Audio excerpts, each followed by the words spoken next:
how's it going? You guys are a great crowd, and all the comics have been amazing. Thank you guys for having me here. I'm relatively new to LA.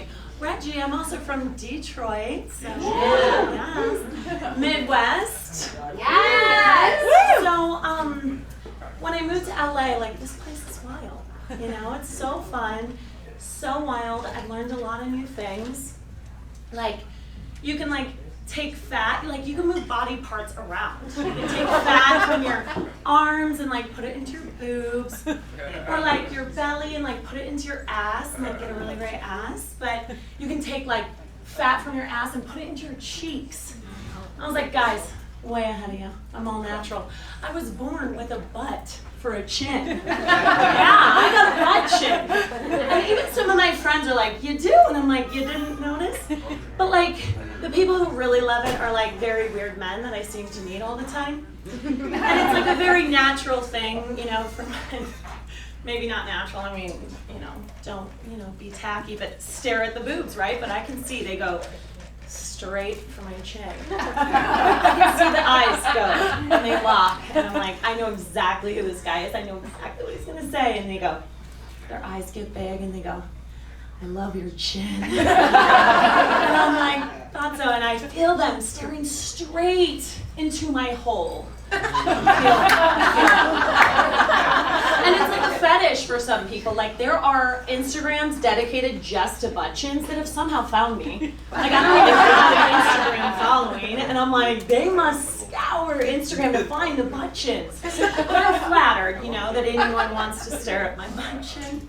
Because I really, like, want to capitalize on fetishes. I'm in LA. It's how gals make money. You know, but I'm not very good at it. Like, this one guy once was like, so I create content for a living for clients, not OnlyFans. The only man I call daddy is Swan Pollina, and that's my dad. So I can never actually, like, sell my body, but one time this guy asked for feet pics, and I was like, bingo, love this shit. So I tried to, like, get into the feet pics, and he was French in my mind. I mean, and he's like, oh, give me sexy feet pics. I'm like, okay, baby. And I just like took a picture. Oh, I wish I had my feet out here. You could see how big and large and so I just took a picture. He's like, no, make it sexier. So I was like, oh, he's French. And I was like, oh, he's oui. Did not flow his boat. He's like, no, get some lotion. So I like took Jergens and I was like pumping Jergens on my feet. And he's like, oh no, and then he just disappeared. So I was like, shit, I will never be a stay-at-home foot model. You know? So those dreams went out the window. They did not like it. But so LA's also a weird place because it's a little scary sometimes out there on the streets. I don't know if anyone out, well, Rich earlier said he had a little knife fork fight. But I hope no one ever has to like realize if they're like fight or flight, right? They say there's fight or flight. I realized I'm all for fight. Oh, not all four. I made up two others. Fight, flight, freeze, and freak out. Because one time I got chased and I actually realized that there was somebody behind me. I could hear the footsteps. He didn't realize I was a solid 6-footer though. This man got closer to me and he was probably Rich size, 5'5". Oh, sorry, Rich. Came up behind me and I braced myself. I turned, I freaked out at him. He went running, he scattered.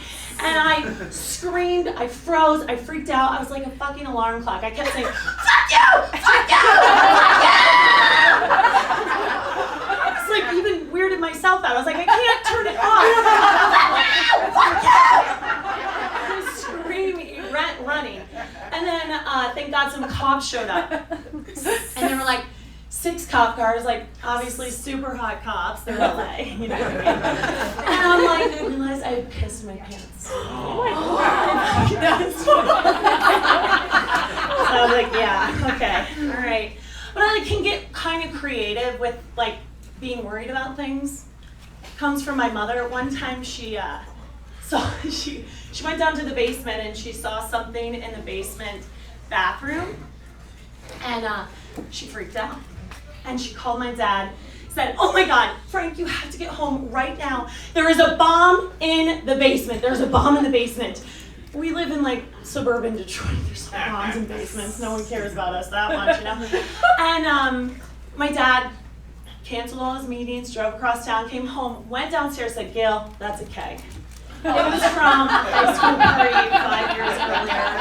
And my mom was like, Laura, I cannot believe it. I was like, statute of limitations. Right. You also didn't realize it was a keg, so this is not even an issue. But another time, I'm staying in a hotel, and I hear something at the door, and I start freaking out, so I run. I go to the door, you know, because I like fight, freeze, and I look out, and there's a bunch of red on my peephole. It was jelly on my peephole, so I thought. So I call security, I'm like, there's jelly on my peephole. You have to come get this jelly off my peephole. Please come, it's an emergency, there's jelly on my peephole. I need it off right now. Please rub this jelly on my peephole. Because I thought there was a jelly attacker that was gonna make me open the door, rub the jelly off, then he would come in and attack me. Well, security came up, I locked myself in the bathroom, and I kept yelling, get the jelly off of my peephole now, get the jelly off my peephole. And he goes, ma'am, it's just a bunch of blood. All right, thank you guys so much.